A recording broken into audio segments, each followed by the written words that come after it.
Hi friends, SCERT പുസ്തകവും rank ഫയലും combine ചെയ്തുകൊണ്ടുള്ള PSC കമ്പൈൻ സ്റ്റഡിയിലേക്ക് എല്ലാവർക്കും സ്വാഗതം. 10th പ്രിലിംസിൻ്റെ ഭാഗത്തിൽ വരുന്ന കേരളത്തിൻ്റെ അടിസ്ഥാന വിവരങ്ങളിൽ പെടുന്ന ക്ലാസ്സുകളാണ് ഇനി എടുക്കാൻ പോകുന്നത്. കേരളത്തിൻ്റെ ഭൂപ്രകൃതി, അതാണ് ആദ്യത്തെ ടോപ്പിക്ക്.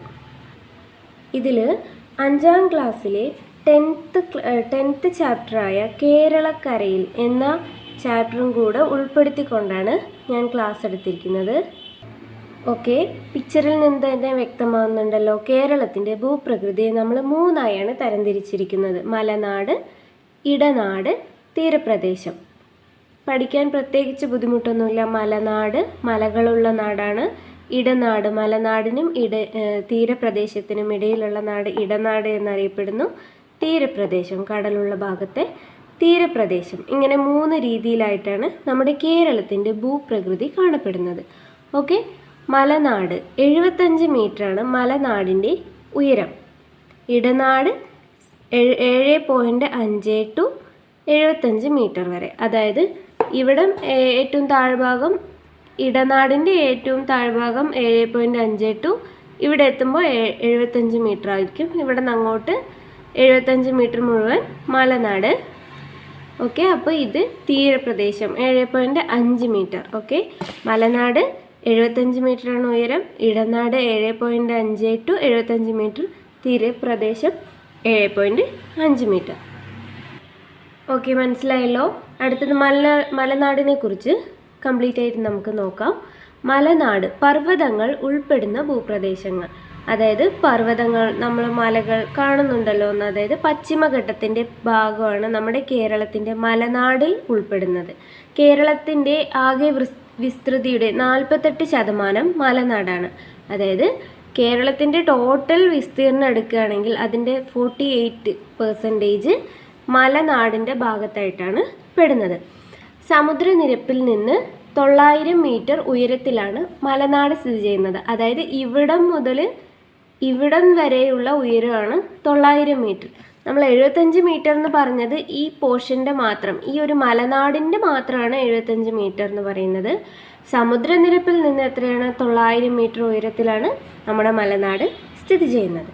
ഓക്കെ, പശ്ചിമഘട്ട മലനിരയിലെ ഏറ്റവും ഉയരം കൂടിയ കൊടുമുടി എന്നറിയപ്പെടുന്നത് ആനമുടിയാണ്. ഇതെന്താ പറയാൻ പ്രത്യേകിച്ച് എന്ന് വെച്ചാൽ മലനാടിൽ പെടുന്നതാണ് ഈ ഭാഗം. അപ്പോൾ അതും ഈ മലനാടിൻ്റെ കൂടെ തന്നെ നമുക്ക് പഠിച്ചു വയ്ക്കാം. പശ്ചിമഘട്ട മലനിരയിലെ ഏറ്റവും ഉയരം കൂടിയ കൊടുമുടിയാണ് ആനമുടി. പശ്ചിമഘട്ടം നമുക്കറിയാമല്ലോ, നമ്മളുടെ ഈ ഭാഗത്ത് കൂടിയാണ്, കേരളത്തിൻ്റെ തെക്കേ അറ്റത്ത് കൂടിയിട്ടാണ് പശ്ചിമഘട്ടം. കേരളത്തിൽ നിന്ന് തുടങ്ങി അങ്ങ് ഗുജറാത്ത് വരെ നീണ്ടു കിടക്കുന്നതാണ് പശ്ചിമഘട്ട മലനിരയിൽ. ആ ഗുജറാത്ത് തൊട്ട് കേരളത്തിൻ്റെ ഈ ഇങ്ങേയറ്റം വരെയുള്ള പശ്ചിമഘട്ടത്തിലെ ഏറ്റവും ഉയരം കൂടിയ കൊടുമുടി നമ്മുടെ കേരളത്തിലാണ് ആനമുടി സ്ഥിതി ചെയ്യുന്നത്. ഓക്കെ, ആനമുടിയുടെ ഉയരം 2695 മീറ്റർ. ഇത് PSC പ്രീവിയസ് ഇയർ ക്വസ്റ്റ്യൻ ആണ്. 2695 മീറ്റർ. ഓക്കെ, തെക്കേ ഇന്ത്യയിലെ ഏറ്റവും ഉയരം കൂടിയ കൊടുമുടി. അതായത് നമ്മളുടെ ഇന്ത്യയുടെ മാപ്പ് എടുത്ത് നോക്കുകയാണെങ്കിൽ വടക്ക് തെക്ക് താഴ്ഭാഗത്തെയാണ് തെക്ക്. തെക്കേ ഇന്ത്യയിലെ ഏറ്റവും ഉയരം കൂടിയ കൊടുമുടിയും നമ്മുടെ ആനമുടിയാണ്. നെക്സ്റ്റ് പോയിന്റ്, ആനമല, ഏലമല, പളനിമല എന്നിവയുടെ സംഗമം അറിയപ്പെടുന്നതാണ് ആനമുടി. ഇവിടെ ഈ ഒരു പിക്ചർ ചുമ്മാ വരച്ചിട്ടുണ്ടോ ഒന്ന് നോക്കൂ. ഇപ്പോൾ ഈ ഒരു ആനമുടി ഏകദേശം ഈ ഒരു പർവ്വതം, ഈ ഒരു കൊടുമുടിയാണെന്ന് വിചാരിക്കുക. ആനമുടിയുടെ വടക്ക് ഭാഗത്താണ് ആനമല സ്ഥിതി ചെയ്യുന്നത്. ആനമുടിയുടെ വടക്ക് ഭാഗത്ത് മേലെ ഭാഗത്താണ് ആനമല സ്ഥിതി ചെയ്യുന്നത്. വടക്ക് തെക്കായിട്ട് പളനിമല സ്ഥിതി ചെയ്യുന്നു. വടക്ക് കിഴക്കായിട്ട് പളനിമല സ്ഥിതി ചെയ്യുന്നു. തെക്ക് ഭാഗത്ത് ഏലമല സ്ഥിതി ചെയ്യുന്നു. അതായത് ആനമുടിയുടെ ഏകദേശം റൗണ്ടപ്പിൽ വരുന്ന 3 മലകളാണ് ആനമലയും പളനിമലയും ഏലമലയും. അതുകൊണ്ട് ഇങ്ങനെ ഒരു പോയിൻ്റായിട്ട് പഠിച്ചു വെക്കണം. ആനമല, ഏലമല, പഴനിമല എന്നിവയുടെ സംഗമ സ്ഥാനം അറിയപ്പെടുന്നത് ആനമുടിയാണ്. ഓക്കെ, മനസ്സിലായല്ലോ. അപ്പോൾ ഇതിൽ ഇമ്പോർട്ടൻ്റായി പഠിക്കേണ്ടത് ആനമുടിയാണ്. ആനമുടിയുടെ ഉയരം 2695 മീറ്ററാണ്. നമ്മുടെ കേരളത്തിൻ്റെ ഭൂപ്രകൃതിയുടെ 3 ഭാഗമായ മലനാട്, ഇടനാട്, തീരപ്രദേശത്തിലെ മലനാടിലാണ് ഈ ആനമുടി നമുക്ക് പഠിക്കാനുള്ളത്. ഓക്കെ, മനസ്സിലായല്ലോ? ഓക്കെ, മലനാടിൻ്റെ ബാക്കി നോക്കാം. ആനമല പഠിച്ചല്ലോ. ആനമലയുടെ വടക്ക് സ്ഥിതി ചെയ്യുന്ന സുഖവാസ കേന്ദ്രം ഏതാണ്? നീലഗിരി. അതായത് ഇപ്പോൾ ഇത് ആനമുടിയാണെന്ന് വിചാരിക്കുക. ആനമുടിയുടെ വടക്കാണ് ആനമല സ്ഥിതി ചെയ്യുന്നത്. അതിൻ്റെയും വടക്കായിട്ട് സ്ഥിതി ചെയ്യുന്ന സുഖവാസ കേന്ദ്രം ഏതാണെന്നാണ് ചോദിച്ചിരിക്കുന്നത്. നീലഗിരി. നെക്സ്റ്റ്, പശ്ചിമഘട്ടത്തിൻ്റെ തെക്കേ അറ്റത്തുള്ള മലനിര. പശ്ചിമഘട്ടം നമ്മളുടെ കേരളത്തിൻ്റെ കിഴക്ക് ഭാഗത്തുകൂടി നീണ്ടു കിടക്കുന്നതാണ് പശ്ചിമഘട്ടം. അതിൻ്റെ തെക്കേ അറ്റത്തുള്ള മലനിര ഏതാണ്? അഗസ്ത്യാർകൂടം. നെടുമങ്ങാട് താലൂക്കിലാണ്, തിരുവനന്തപുരത്തെ നെടുമങ്ങാട് താലൂക്കിലാണ് ഇത് സ്ഥിതി ചെയ്യുന്നത്. നെക്സ്റ്റ്, അഗസ്ത്യാർകൂടത്തെ സംരക്ഷിത ജൈവ കേന്ദ്രമായി പ്രഖ്യാപിച്ച വർഷം? 2001. നെടുമങ്ങാട്, തിരുവനന്തപുരം ജില്ലയിലെ നെടുമങ്ങാട് സ്ഥിതി ചെയ്യുന്ന അഗസ്ത്യാർകൂടത്തെ സംരക്ഷിത ജൈവ കേന്ദ്രമായി പ്രഖ്യാപിച്ചത് 2001. നെക്സ്റ്റ്, തെക്കേ ഇന്ത്യയിലെ രണ്ടാമത്തെ ഉയരം കൂടിയ പർവ്വതം. നമ്മൾ ഈ കൊടുമുടി പർവ്വതം എന്ന് പറയുന്നത് രണ്ടും ഡിഫറൻസ് അല്ല, സെയിം തന്നെയാണ്. ഓക്കെ, തെക്കേ ഇന്ത്യയിലെ രണ്ടാമത്തെ ഉയരം കൂടിയ പർവ്വതം മീശപ്പുലിമല. കേരളത്തിലെ ഉയരം കൂടിയ രണ്ടാമത്തെ കൊടുമുടി അല്ലെങ്കിൽ പർവ്വതം ഏതാണ്? അഗസ്ത്യാർകൂടം. ഇവിടെ കൺഫ്യൂഷൻ വരാനുള്ളത് തെക്കേ ഇന്ത്യയിലെയും കേരളത്തിലെയും ആദ്യത്തെ ഉയരം കൂടിയത് ഏതാണ്? ആനമുടിയാണ്. അത് സെറ്റാക്കി വയ്ക്കുക. രണ്ടാമത്തെ തെക്കേ ഇന്ത്യയിലെ രണ്ടാമത്തെ ഉയരം കൂടിയ പർവ്വതം മീശപ്പുലിമല. ഓക്കെ, മീശപ്പുലിമലയിൽ നമ്മളുടെ കേരളത്തിൽ തന്നെയാണ് സ്ഥിതി ചെയ്യുന്നത്. അപ്പോൾ ശരിക്കും നോക്കുകയാണെങ്കിൽ കേരളത്തിലെയും രണ്ടാമത്തെ ഉയരം കൂടിയത് മീശപ്പുലിമലയാണ് ആൻസർ വരേണ്ടത്. പക്ഷെ PSCയുടെ ആൻസർ കീ പ്രകാരം അഗസ്ത്യാർകൂടമാണ് തന്നിരിക്കുന്നത്. ഒഫീഷ്യൽ വെബ്സൈറ്റിൽ പോയി നിങ്ങൾ നോക്കിക്കഴിഞ്ഞാൽ അറിയാം, അഗസ്ത്യാർകൂടമാണ് തന്നിരിക്കുന്നത്. ഓക്കെ, അപ്പോൾ ക്ലിയറായി പഠിച്ചു വയ്ക്കുക. ആദ്യത്തെ ഉയരം കൂടിയത് തെക്കേ ഇന്ത്യയിലായാലും കേരളത്തിലായാലും ഉയരം കൂടിയ ആദ്യത്തെ എന്ന് വന്നിട്ട് ആനമുടി. തെക്കേ ഇന്ത്യയിലെ രണ്ടാമത്തെ ചോദിച്ചാൽ മീശപ്പുലിമല. കേരളത്തിലെ രണ്ടാമത്തേത് ചോദിച്ചാൽ അഗസ്ത്യാർകൂടം. ഓക്കെ, ഇത് ക്ലിയറായി ഒന്ന് പഠിച്ചു വയ്ക്കുക. Next, MAB man and biosphere പദ്ധതിയിൽ ഉൾപ്പെട്ട പൂർണ്ണമായും കേരളത്തിൽ സ്ഥിതി ചെയ്യുന്ന ബയോസ്ഫിയർ റിസർവ് ഏതാണ്? അഗസ്ത്യാർകൂടം.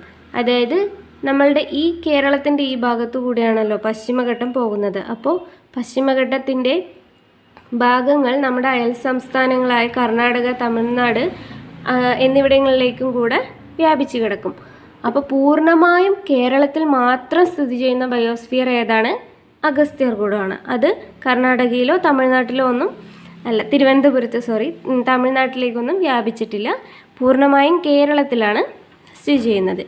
ഇന്ത്യയിൽ നിന്ന് 10ാമത്തെയാണ് ഈ അഗസ്ത്യാർകൂടത്തെ അവർ എടുത്തിരിക്കുന്നത്. അതായത് ഈ MAB പദ്ധതി മാൻ ആൻഡ് ബയോസ്ഫിയർ പദ്ധതിയിൽ 10ാമത്തെയാണ് അഗസ്ത്യാർകൂടം ഉൾപ്പെട്ടിരിക്കുന്നത്. ഓക്കെ, നെക്സ്റ്റ്, വയനാട് കുടക് അതിർത്തിയിലുള്ള പശ്ചിമഘട്ടത്തിൻ്റെ ഭാഗം ഏതാണ്? ആൻസർ ബ്രഹ്മഗിരി കുന്നുകൾ. ഈ ഭാഗത്തായിട്ടാണ് വയനാട് വരുന്നത്. ഈ ഭാഗത്ത് കർണാടക. ഈ കർണാടകയിൽ പെടുന്ന ഒരു ജില്ലയാണ് കുടക്. ഓക്കെ, അപ്പോൾ ഈ ഭാഗത്ത് കൂടിയുള്ള പശ്ചിമഘട്ടത്തിൻ്റെ ഭാഗം ഏതാണ് അറിയപ്പെടുന്നത്? ബ്രഹ്മഗിരി കുന്നുകൾ. ബ്രഹ്മഗിരി കുന്നുകളെക്കുറിച്ച് വരും ക്ലാസ്സുകളിൽ നമുക്ക് കൂടുതൽ പഠിക്കാനുണ്ട്. അതുകൊണ്ടാണ് അതിവിടെ ഇമ്പോർട്ടൻ്റ് ആയിട്ട് പറഞ്ഞിട്ടുള്ളത്. ഓക്കെ, നെക്സ്റ്റ്, മലനാട്ടിലെ പ്രധാന കാർഷിക വിളകൾ ഏതെല്ലാമാണ്? തേയില, കാപ്പി, റബ്ബർ, ഏലം തുടങ്ങിയവ. തേയില, കാപ്പി, റബ്ബർ, ഏലം. ഓക്കെ, അപ്പോൾ റബ്ബർ മലനാടിലെ പ്രധാന കാർഷിക വിളയാണ്. ഏലം. ഓക്കെ, തേയില, കാപ്പി, റബ്ബർ, ഏലം തുടങ്ങിയവയാണ് മലനാടിലെ പ്രധാന കാർഷിക വിളകൾ. ഇത്രയുമാണ് മലനാടിനെ കുറിച്ച് ഇമ്പോർട്ടൻ്റ് ആയിട്ട് അറിഞ്ഞിരിക്കാനുള്ളത്. ഓക്കെ, നെക്സ്റ്റ് നമുക്ക് ഇടനാടിനെ കുറിച്ച് പഠിക്കാം. മലനാടിനെ കുറിച്ച് നമ്മൾ പഠിച്ചല്ലോ. അടുത്തത് നോക്കാനുള്ളത് ഇടനാടാണ്. ഓക്കെ, മലനാടിനും തീരപ്രദേശത്തിനും ഇടയിൽ സ്ഥിതി ചെയ്യുന്ന പ്രദേശമാണ് ഇടനാട്. ചെറു കുന്നുകളും താഴ്വരകളുമാണ് കാണപ്പെടുന്നത്. മലനാട്ടിൽ എന്താണ്? പർവ്വതങ്ങളാണ് കാണപ്പെടുന്നത്. ഇടനാട്ടിൽ ചെറു കുന്നുകളും താഴ്വരകളും കാണപ്പെടുന്നു. നെക്സ്റ്റ് പോയിന്റ്, ആകെ വിസ്തൃതിയുടെ 42% ഇടനാട് കാണപ്പെടുന്നത്. മലനാട് എത്രയാണ്? 48%. ഇടനാട് എത്രയാണ്? 42%. ഓക്കെ, നെക്സ്റ്റ് പോയിന്റ്, പ്രധാനമായും കാണപ്പെടുന്ന മണ്ണിനുമാണ് ലാറ്ററൈറ്റ്. ഇത് പലതവണ PSC പ്രീവിയസ് ഇയർ ആയിട്ട് ചോദിച്ച ക്വസ്റ്റ്യൻ ആണ്.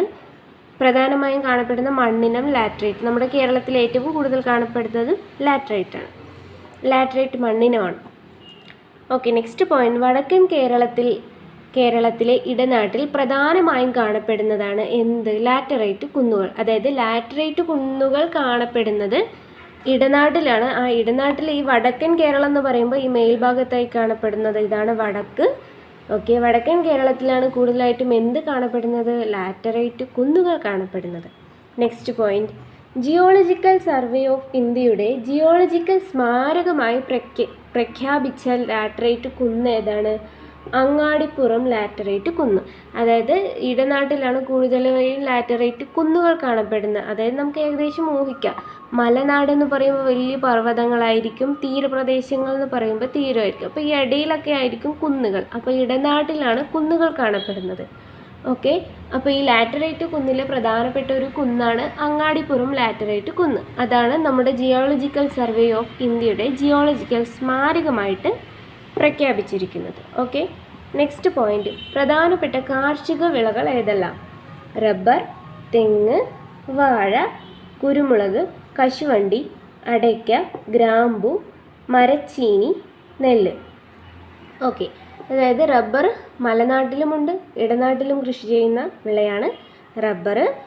ബാക്കിയുള്ള തെങ്ങ്, വാഴ, കുരുമുളക്, കശുവണ്ടി, അടയ്ക്ക, ഗ്രാമ്പു, മരച്ചീനി, നെല്ല് തുടങ്ങിയവയെല്ലാം ഇടനാട്ടിലെ പ്രധാനപ്പെട്ട കൃഷികളാണ്. ഓക്കെ, മനസ്സിലായല്ലോ? ഓക്കെ, ഇനി തീരപ്രദേശം കൂടെ നോക്കാം. ആകെ വിസ്തൃതിയുടെ 10% തീരപ്രദേശം കാണപ്പെടുന്നത്.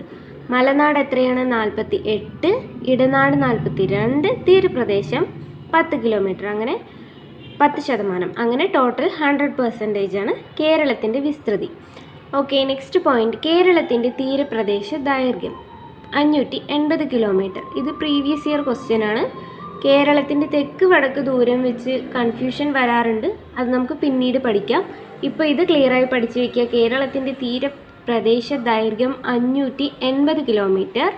Okay, next point. കേരളത്തിൽ കടൽ തീരമുള്ള ജില്ലകളുടെ എണ്ണം. 9 ജില്ലകൾക്കാണ് കേരളത്തിൽ കടൽ തീരം കാണപ്പെടുന്നത്.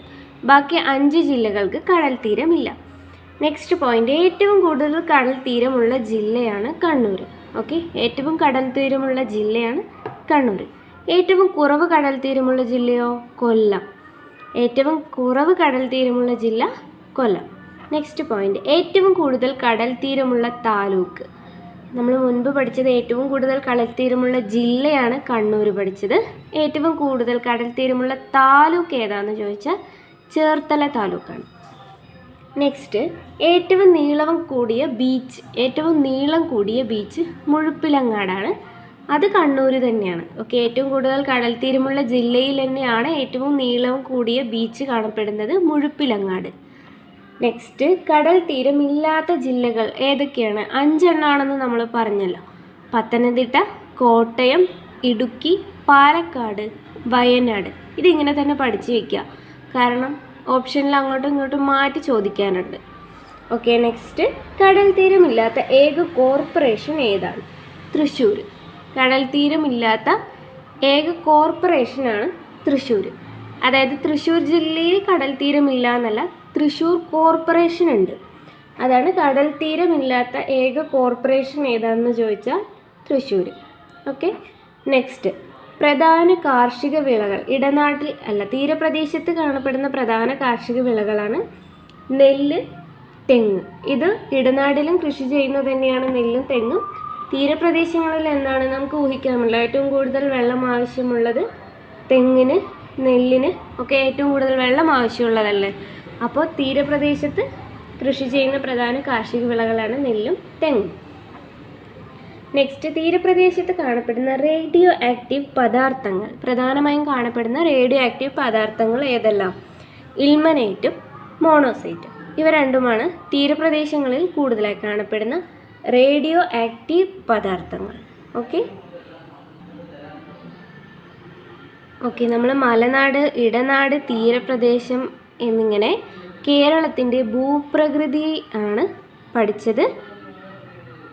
കേരളത്തിൻ്റെ അടിസ്ഥാന വിവരങ്ങളിൽ പെടുന്ന ചെറിയൊരു ടോപ്പിക്കാണിത്. ബാക്കി കുറേ കൂടെ എടുക്കാനുണ്ട്. ഓക്കെ, അപ്പോൾ ഭൂപ്രകൃതി 3ആയി തരംതിരിച്ചിരിക്കുന്നു, അത് നന്നായി പഠിക്കുക. ഓക്കെ, PSC ചോദിക്കുന്നത് പ്രസ്താവന ചോദ്യങ്ങളായതുകൊണ്ട് ഒരു പോയിന്റ് നമുക്ക് മിസ് ചെയ്യാൻ പറ്റില്ല. കാരണം പ്രസ്താവന ചോദ്യങ്ങൾ ഇതിൽ നിന്ന് എങ്ങനെ വേണമെങ്കിലും ചോദിക്കാം. ഉത്തരം ചെന്നിട്ട് ചോദ്യം ചോദിക്കാം, ശരിയാണോ തെറ്റാണോ ചോദിക്കാം, അങ്ങനെ പല രീതിയിൽ കുഴപ്പിച്ചുകൊണ്ട് ചോദിക്കാം. അപ്പോൾ എല്ലാം ക്ലിയറായി പഠിച്ചു വയ്ക്കുക. Okay, thank you for watching.